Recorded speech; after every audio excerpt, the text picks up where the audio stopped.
This is Hollywood and CBS presenting Forecast Number 4. Herbert Marshall, directed by Alfred Hitchcock in the first program of a proposed new series entitled Suspense.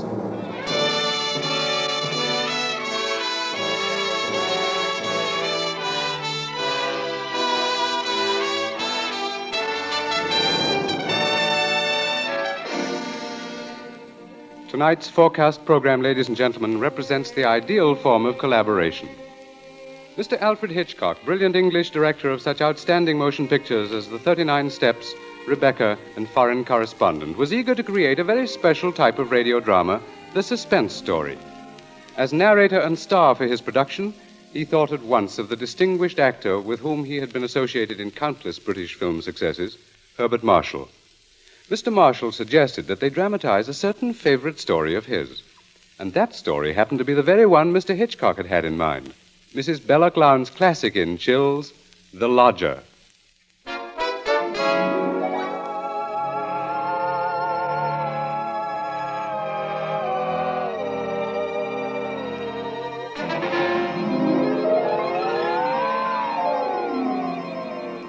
The Lodger is a work of fiction which springs from recorded fact. A story which begins in the year 1888 in London. A London terrorized by the fifth in a succession of recent murders. It was believed that these deeds were the work of one person, a tall, gaunt figure in a black Inverness cape, carrying a small, narrow bag. That meager description, provided by a highly unnerved witness, was the sum total of all that was known of the murderer. It was enough, however, to keep alive and alert the interest of all London, of all those in fine quarters, and all those in small, grimy houses, as, for example, Ellen Bunting. Ellen was no different from all the other middle-aged housewives dwelling in the great city's squalid Whitechapel district. She knew all the known facts of the case. As Herbert Marshall will tell you, Ellen knew it was quite proper to refer to this wielder of the knife as the Avenger.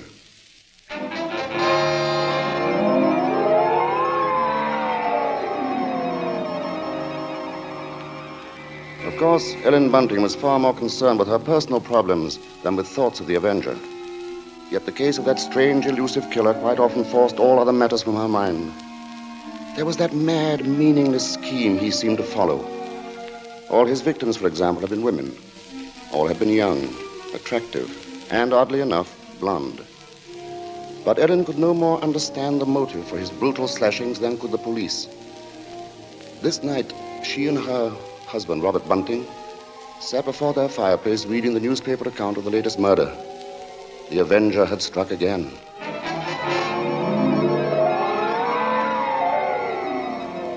As Ellen expressed it, he might be anybody. He might be the fellow you pass on the street. Standing next to you. It's a terrible thought. Yes. If only the police had something to go on. But it looks like that Avenger's just too quick for him. Look, it says here that this girl he got last night was like all the others. Pretty, blonde, and, described by her friends as a very light-hearted girl. What a pity. Did you ever stop to think who fits that to a T? In fact, fits all those girls? Why, my own Daisy. Oh, that's a horrible thought. Well, maybe it's a good thing she's with her aunt, then, instead of here. London ain't a safe place for any girl right now. Just the same, I can't help thinking how fine it'll be to have her back in. Now, Bunting, you know that Daisy seems just as much my own daughter as she is yours. But I'm telling you, there's no sense even thinking about having her back right now. We just can't afford it. Oh, I know that, Ellen. Only, well, maybe we could manage it some way. How? Haven't I scrimped myself half crazy trying to keep us going? But you don't care about that, do you? No, your Daisy's more important to you than I am. No, Ellen, that don't sound like you. I can't help if it don't. What are we going to do? Tell me that. We'll get along, dear. Something will turn up. Oh, we haven't had a lodger for months. Nobody even comes to look at the room anymore. Yes, but things will work out, Ellen. Oh, they ain't never going to work out. Soon we won't even have a roof over our heads and... Oh, I'm sorry, Robbie. I didn't mean to take on so... Oh, I know, dear, I know. It's all right. Oh, I didn't think it. It's just that I've been so worried. Well, don't you go worrying another second, old girl. Why, first thing you know, you won't be pretty anymore. You'll have your face all wrinkled and... Now, see here, Now, come on, now, let's see a smile. Come on, just have one smile for me. Leave me just alone. one smile like you used to, eh? Well, who do you suppose that could be? Awful late for visitors. Bunting, do you think it could be somebody looking for rooms? Well, it might be. Want me to go to the door? No, I'll go. You just stay here. Yes, all right. Now, be sure you get a good look at Louise before you let him in, dear. Oh, I'm coming. Oh, I do hope it's... Yes, sir? Is it not true that you let lodgings? Yes, sir. Won't you come in, sir? Thank you. Could I take your cape, sir? There's no need. Now, I'm looking for a quiet room. It must be quiet. Oh, we have that, sir. Above all, our house is quiet. Your bag, sir. May I take it? No, I'll hold it. You'll be so good as to show me the room, please. Oh, yes, sir. It's right up these stairs, sir. This way. Thank you. You see, sir, there's just my husband and me here, and we're ever so quiet, and I'm sure you'll find this room to your liking, sir. Here we are. Now, I'll just light the gas. There. Mm-hmm. Very good. It is pleasant, isn't it, sir? And there's not many rooms with such pretty pictures, are there now? We've had them in the family for years, sir, and... Pictures interest me very little. You see, what really impresses me about the room is the very simplicity of it, the bareness. Yes, sir. It's not at all crowded, is it? It will be quite suitable, Mrs. Bunting's. Mrs. Bunting. You see, I do a great deal of studying in my book here, the Holy Bible. Yes, sir. Please, sir, let me help with your luggage. No, don't touch it. Oh, but I only wish to... Oh, you only wish to help, of course. You must forgive me, Mrs. Bunting. It's just that I'm so very weary. Of course, sir. He bringeth them to their desired haven. Beautiful words, Mrs. Bunting. Indeed they are, sir. And now at last I have found my haven of rest. Yes, sir. Then you'll be taking the room. Let us see now. What are you going to charge me? With attendance, mind. I shall be staying in most of the time, and I shall be wanting meals. Oh, we can see to that, sir. Then does 30 shillings a week suit you? 30... Why, yes, sir. Yes, sir, that will be quite all right. Good, and I shall pay you in advance. My name is Sleuth, Mrs. Bunting. Mr. Sleuth. Sleuth. Think of a hound, Mrs. Bunting, and you'll never forget my name. 23, 4, 30 shillings. Thank you, sir. And I think I should enjoy a little light supper now, Mrs. Bunting. Bread and butter, perhaps. Could you arrange that? Oh, certainly, sir. I'll do that now. And if you'd be requiring any beer or spirits... Certainly not. Oh, sir. What did I say? I thought you understood me, Mrs. Bunting, and I had hoped that you and your husband were abstainers. But we are, sir. We don't keep nothing about. I would have had to go out and... Of course. Oh, I'm sorry, Mrs. Bunting. I fear I spoke sharply. I don't wish you to think me rude. After all, you've been so kind, considerate. I hope I know a gentleman when I see one. Thank you very much. Now, I'll just hurry with your supper.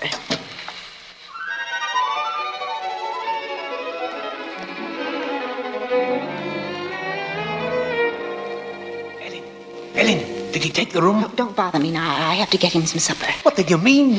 Come to the kitchen where he won't hear us. He took it, Ellen? Yes, He took the room? Yes, we're all right now. Look, 30 shillings. A week in advance. Oh, it's wonderful. Wonderful. And Ellen, do you see what this means? Yes, you can have Daisy now. Yes. Here, Bunting, warm that teapot and put some tea leaves in it. Righto. Yeah, do you know something, old girl? We're not going to worry too much about Daisy being in danger of that Avenger fella. Whatever do you mean, Robbie? Well, she's not a girl who takes a drink, you know. What's that to do with it, please? Oh, something I read in the paper while he was upstairs with the gentleman. They just found out that every one of the Avenger's victims had been drinking. They figured he must be some kind of a rabid abstainer. What a peculiar chap. Now hurry, Bunting, please. Yeah. Two thoughts only governed Ellen's mind. The lodger's light supper and her own good fortune at having such a lodger. Mr. Sleuth was an eccentric sort, but then he was such a gentleman, so quiet, so very religiously inclined. She started up a staircase to Mr. Sleuth's room, her husband at her side. It won't know how to be safe, though, once Daisy's back in London, eh? We'll see she stays closer in the house. Well, I'll be downstairs. Hurry up with his supper, old girl. She hath cast down many wounded from her. Yea, many strong men have been slain by her. Come in, and to know the wickedness of folly. Why, Mr. Yes? What is it? Those pictures. Those pretty girls. You've turned all their faces to the wall.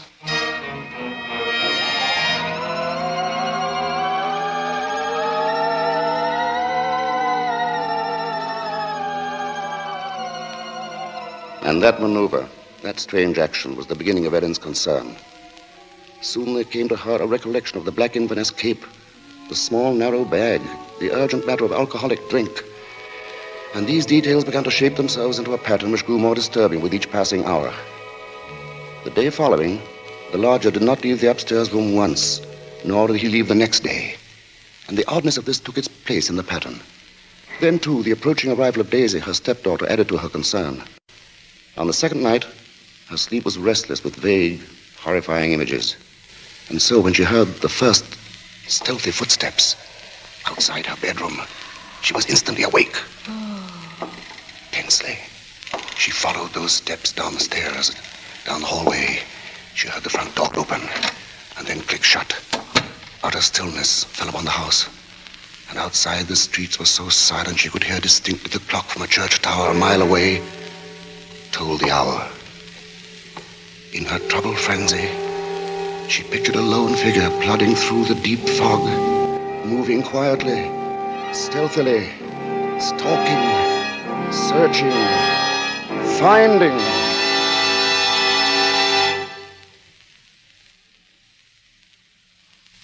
When, soon after she heard the lodger return, she sought to quiet the horrible dread which had possessed her. She assured herself that Daisy's arrival that day was no cause for alarm. Now she reasoned, how could there be anything really evil about so religious a gentleman as Mr. Sleuth?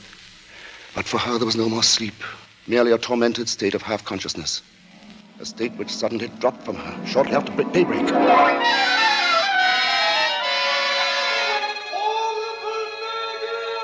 Horrible murder. That was the piercing scream of a newsboy far down the street. The Avenger strikes during night! Ellen Bunting heard the boy cry out the Avenger's latest stroke, made during the night.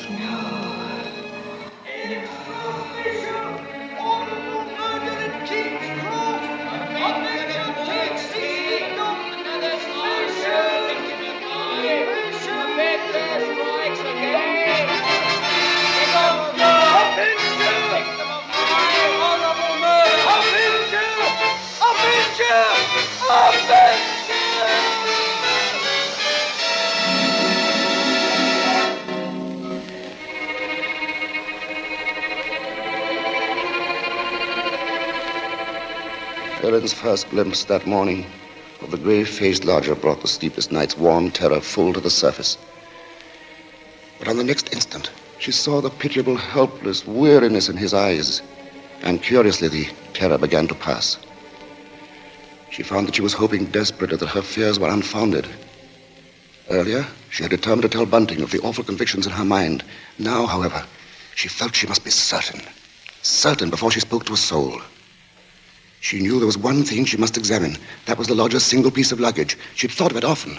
What could it hold? Not much in the way of clothing, surely. It was too small, too narrow. It was more like a case. A case for a knife. It was along toward noon that Ellen found her opportunity to search the lodger's room. Soon after Bunting left to meet Daisy, Mr. Sleuth himself walked from the house. Ellen watched the tall, thin figure in the black Inverness cape disappear down the street, and then she rushed upstairs, into the room. Quickly, she moved to the closet. It was no different from what it had always been, utterly empty.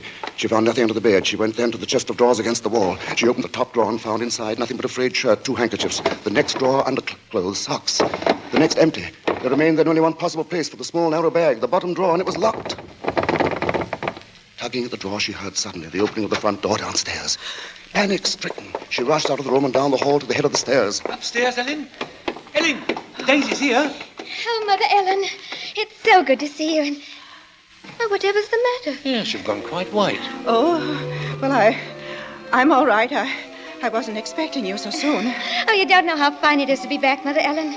Oh, the country's all right in its way, but there's nothing like London now, is there? No, there isn't. But as long as that Avenger's about, I can see we're going to have to do something about these blonde locks, eh, Ellen? Oh, don't worry about that.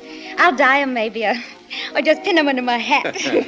Daisy, I might as well get you settled. Oh, now, Father, isn't that just like her? She's straight to the point, and no fuss. Well, I'll bet a sixpence you'll have a dust cloth in your hand before you've got your coat off. Mr. Sleuth.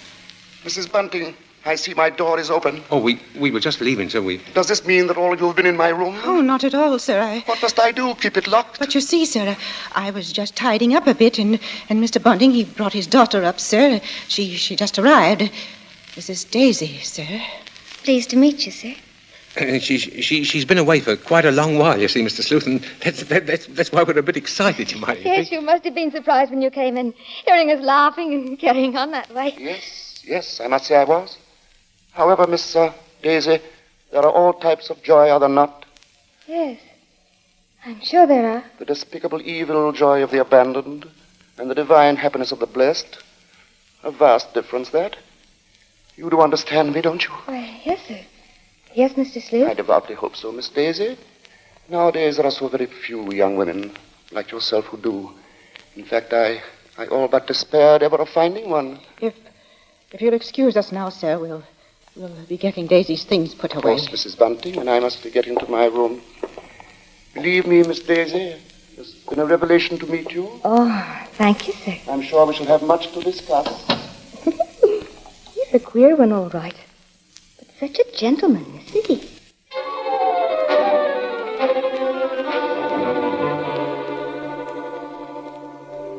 At that moment, Ellen had been determined to pour out her terrible knowledge, and then the moment passed by. She told herself that perhaps the past few days had been nothing more than a grim illusion, a tormenting play of imagination. She would wait then until she had attended the coroner's inquest into the last Avenger murder. There, perhaps, she could hear evidence to disprove all her fears, to assure her there was no earthly harm in Daisy being so near the lodger. This was her gravest concern now, for on the next day, Mr. Sleuth made it a point to see the girl more than once, and fearfully, Ellen saw that Daisy welcomed his visits. As Ellen was preparing to step out to the inquest, she heard once more the voices of her stepdaughter and the lodger coming to her through the kitchen door. She hesitated before entering, tense, strangely apprehensive. I do believe, Mrs. Sleuth, I've never known a gentleman with such funny ideas.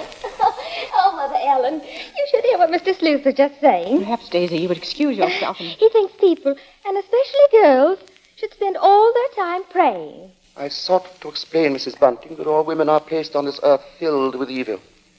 They therefore must struggle constantly to find the paths of righteousness. Why, Mr. Sleuth, you mean a girl's not to enjoy life at all? Not to have fun? Frivolity, my child, is the devil's breeding ground, and all his implements are there. Temptation, pleasure, wine. Oh, that's crazy. Well, there's nothing I like better than a glass of wine, and I'm not... You drink. She didn't know what she was saying, Mr. Sleuth. Just a child, and Daisy, you'd better go now. But I didn't say nothing wrong. What's the harm in a glass of wine? She lieth in wait as for a prey, and increaseth the transgressors among men. Well, I don't know what you mean. I never heard such nonsense. You call Holy Scripture nonsense? So what I prayed against is true. You are beyond salvation. That's not so. I'm a good girl, I am, and I won't have you saying that. Daisy, go into the front room. It's quite all right, Mrs. Bunting. I must be going upstairs anyway. I'm used to being misunderstood, you know.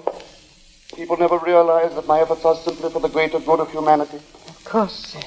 And that the power on high will direct my hand toward the expulsion of all evil. Daisy, listen to me. Yes? I've got to tell you about... About what, Mother Ellen? Nothing. I've got to go out for a while now. I'll be back.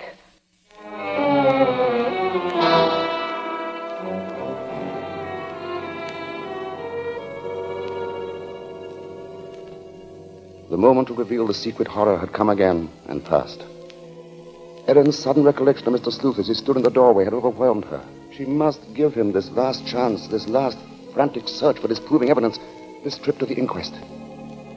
If that chance should fail, then she would tell Bunting or the police. So with the knowledge that Bunting was left in the house to look after Daisy, she boarded the underground train bound for the coroner's court. But as the train pulled away from the station, a new torture came to her, began to mount in her mind. It was the sudden realization that provided Sleuth was the murderer, she was equally responsible for his crimes. She had been giving him protection. If anything should happen to Daisy, she would be equally guilty. Fully as guilty as the Avenger.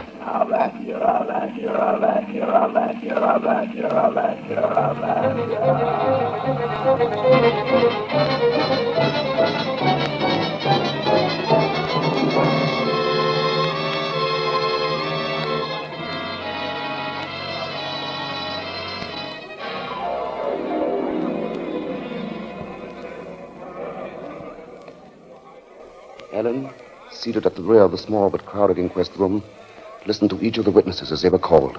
And from one of them she found the first hope she had known for many days. This witness lived next to the alley in which the Avenger had committed his crime that night. She had seen him from her window, and the man she described in no way resembled Ellen's lodger. But in another moment, Ellen's hope was swept away. It was pointed out that the fog had been so heavy that night that the witness could not possibly have seen the murderer from her window. She left the stand, replaced by a Mr. Cannot. This elderly gentleman was certain that he had not only seen, but talked with the Avenger. It was in Regent's Park, he testified, only a few moments before... A few moments before the murder, Mr. Coroner. When I saw him, he was quite a tall man, very gaunt-looking, and carrying a handbag. A handbag, you say? Yes, a small, narrow one. Just such a bag, I might add, as might contain a knife. As Ellen heard these words, the tension which had been mounting up within her became almost unbearable. Rigid with horror, she gripped the arms of her chair. She heard the coroner... I shall have to ask for more order in the court. And now, Mr. Cannot, I understand you heard this man speak. Oh, yes, he had a rather high, hesitating voice. An educated man, I would judge, but quite mad. What do you mean by that? Well, as he emerged from the fog, he was talking aloud to himself. Believe me, sir, he was reciting scriptures from the Bible.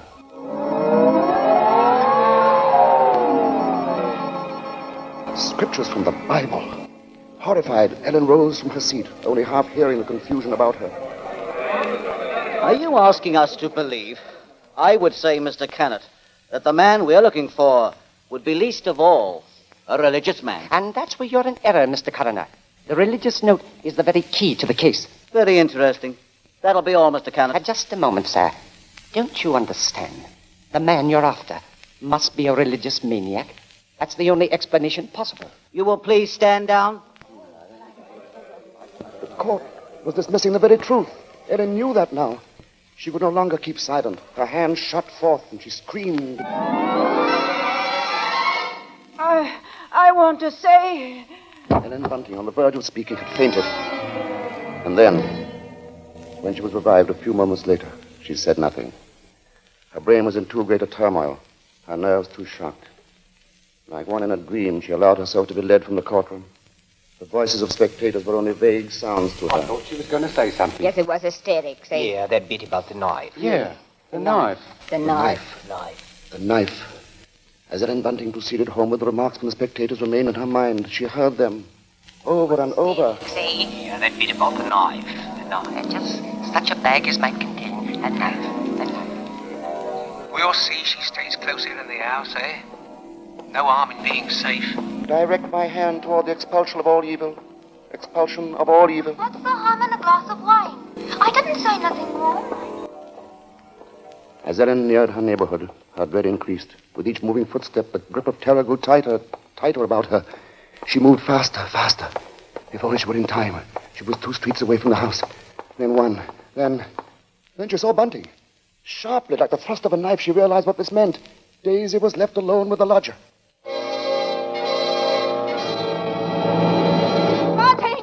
Bunting! Yes, Ellen? What is it? Oh, Bunting, tell me, Bunting. Where's Daisy? Where is she? I say, where? Why, at home. Oh, listen to me. Try to understand. Sleuth is the Avenger. What are you saying? Oh, Lodger, he's the Avenger, Bunting. Oh, but there's no time for that. Daisy's in danger. Hurry! Yes. Daisy! Daisy!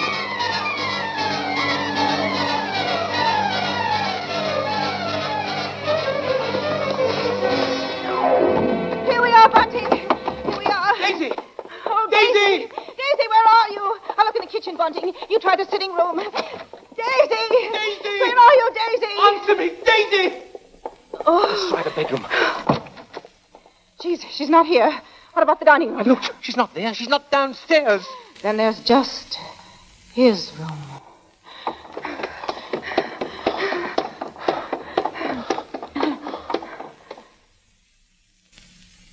Go on. Open the door.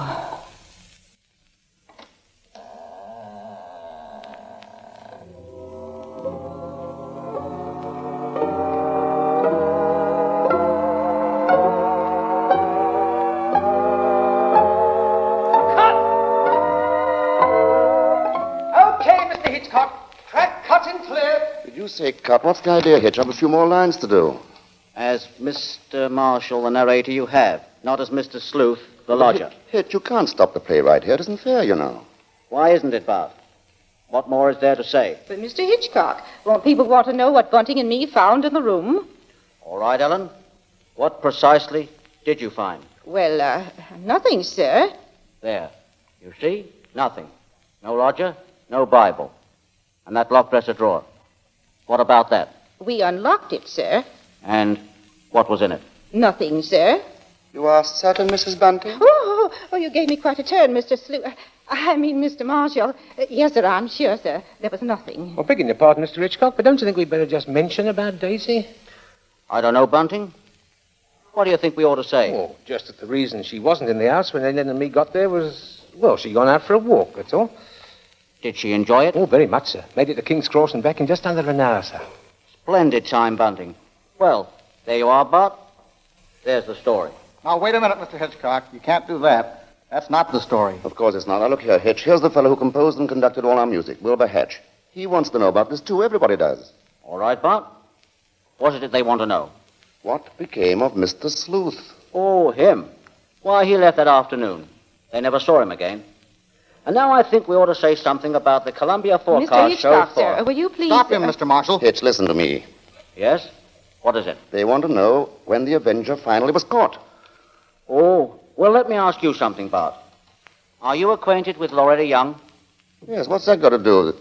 Well, in next week's Columbia preview series, Miss Young will take the starring role in the drama of an American Red Cross nurse. That's good news, isn't it? Oh, that's great. But now listen, Hitch, you've just got to tell that audience exactly when and how Mr. Sleuth was caught. Caught? Why on earth should he be caught? Why? Well, he was the Avenger, wasn't he? Was he?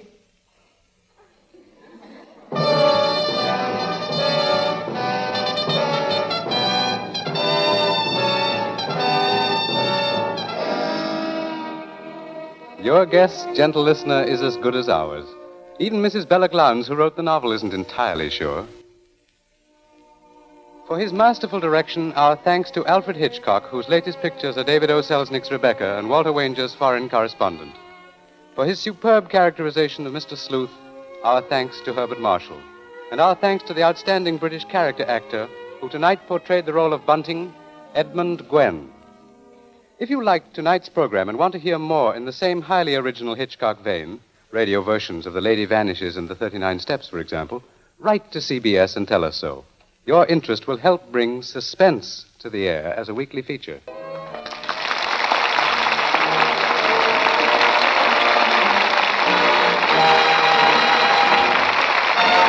Thomas Freebandsman speaking. This is the Columbia Broadcasting System.